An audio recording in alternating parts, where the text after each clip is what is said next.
In the ancient Celtic world, stories were not written in books but carved into stones, sung in songs, and whispered through generations.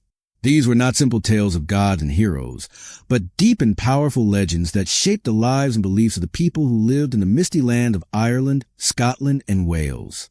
Their world was full of spirits, magical creatures, and forces that lived in every tree, river, and hill. But many of these legends never made it into the pages of history. They faded with time, carried only in the memories of those who believed in them. These are the unwritten legends of the Celtic world. Stories that speak of forgotten gods, lost kingdoms, and ancient magic. In those early days, the Celts believed that the world was alive in a way most people today would find hard to imagine. Every part of nature had its own spirit. There were gods of thunder and fire, but also spirits of forests, stones, and rivers. Some gods were kind and helpful. Others were wild and dangerous. These beings were honored with festivals and offerings, and their moods were thought to bring good fortune or disaster. One of the most important figures was the Morrígan, a goddess of war and fate. She could appear as a beautiful woman, or as a crow on the battlefield.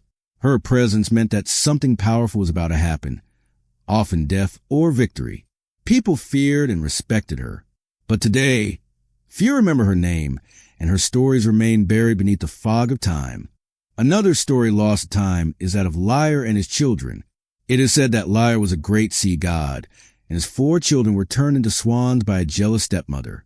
They were cursed to wander the lakes and rivers of Ireland for 100 years, unable to return to their human form until the curse was broken by the ringing of a church bell.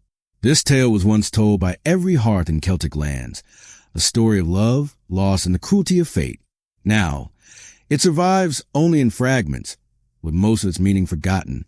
But in quiet corners of the countryside, some still believe that swans carry the souls of Lyre's children, gliding silently across the waters.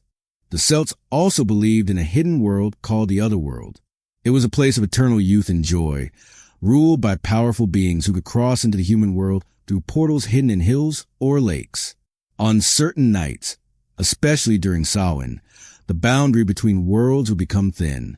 Spirits could walk among the living, and people would leave offerings to avoid their anger. One such tale speaks of the Fae, small, magical creatures who were both helpful and mischievous. They could bless a home or curse it, depending on how they were treated. But these stories, once common, are barely remembered now. The places once known as entrances to the otherworld are forgotten or paved over, and few today know the importance they once held. There are also tales of warrior gods like Cu Chulainn, a fierce young hero whose rage on the battlefield was unstoppable. He was said to have fought entire armies alone, his body twisting into a monstrous shape when angered. His story was once told with great pride, a reminder of courage and sacrifice. But much of his legend has been softened or lost, turned into fantasy rather than a symbol of Celtic strength. Then there is Brigid, a goddess of healing, poetry, and fire. She was loved by all, a protector of mothers and children.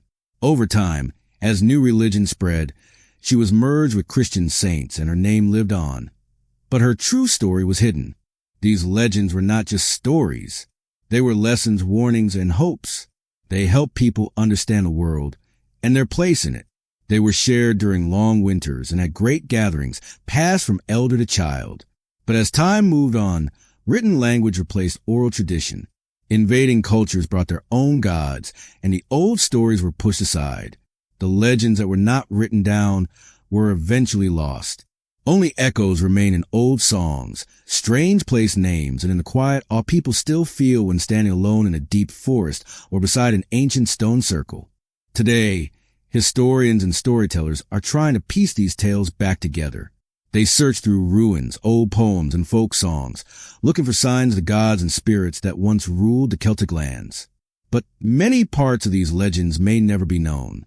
They were too deeply tied to land and the people who walked it long ago.